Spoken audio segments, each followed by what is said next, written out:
young people who don't trust the political process in the first place. Karine Jean-Pierre, how dare you talk about... Whoa, my God. You are an architect to the genocide in Gaza. 2 years you sat up on stage and lied to the American public. Okay. How dare you try to claim that you're an independent? Okay. Talk about the Holocaust of the Palestinian people. You cannot lie behind that. You're a human being. You knew you were accusing of genocide the entire time. So shame on you. Karine, you go on stage every day and lie to the American people to justify a genocide. That is your legacy. That will forever be your legacy.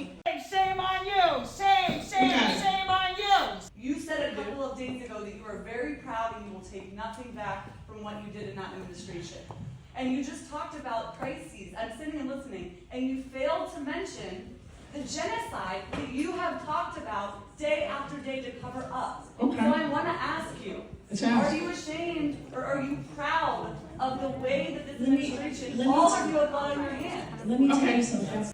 I am not the policy creator, maker. It is not my job to create policy. That is not my job as the White House press secretary. It was not my job as the White House press secretary. Every White House press secretary, whether it's George W. Bush, whether it's Reagan, whether it's Clinton, the job is to speak on behalf of the administration and the president. We're here at Karine Jean-Pierre's book talk just to expose her for her complicity in the genocide, for continuing to lie and be the face of the White House as they continue to funnel money, billions of dollars, to be used to drop bombs over the heads of civilians, of children, of grandfathers, of teachers, journalists. Despite the public pressure, despite the protests, the people asking for the millions of dollars that are sent to Israel to be kept here to fund local resources for the community, they continue to lie. You're asking her,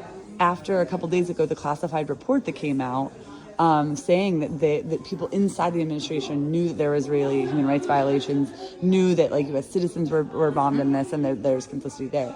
So we had asked her, do you denounce any of this? This is an opportunity for her to actually say, oh, there's issues within the Democratic Party, and this is one of them. So, how are we using opportunities like this? We don't have access to these type of people. People are saying, oh, go to this current administration, which we are. But why is it important to ask the questions around, if you knew that something was wrong with this, why aren't you including this in your answers? She uses the fact that she is not a policymaker as an excuse for why she just continued to spew the lies that she did in her time in her role. I think the biggest thing is we want accountability, especially for a woman in her position. She had 2 years of spewing lies about the Holocaust of Palestinians, and folks have been asking for accountability, especially post-administration. She is on a book tour right now. She's claiming she's an independent.